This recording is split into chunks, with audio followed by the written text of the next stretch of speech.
جہاں تک آپ ہمارے دورے کی بات کر رہے ہو، ہم تو مسلسل جاتے رہتے ہیں. دادو تو ہمارا سمجھو دوسرا ہی گھر ہے. اور خاص طور پہ اب یہ سیلاب کے بعد جو ہم نے اپنے آنکھوں سے پورا ملک میں دیکھا ہے، چاہے وہ جنوبی پنجاب ہو، بلوچستان ہو، صوبہ سندھ ہو، جگہ جگہ جیسے میں کہتا آ رہا ہوں کہ یہ قیامت سے پہلے یہ قیامت تھا. اور میں ایک اسکول بلڈنگ میں گیا تھا اس دن. میں اس لیے اسکول بلڈنگ میں گیا تھا تاکہ میں دنیا کو دکھا سکوں، پاکستان کو سمجھا سکوں کہ یہ نہ صرف ایک موسمی تبدیلی کا کرائسس ہے، نہ صرف ایک ہیلتھ کرائسس جس کے نتیجے میں واٹر بورن ڈیزیزز سے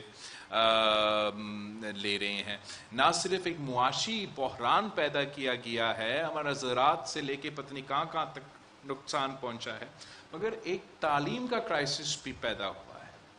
میں پہلے بھی کہتا آ رہا ہوں، آج بھی ریپیٹ کرتا ہوں کہ سندھ کے 47% ہمارے جو تعلیمی ادارے تھے،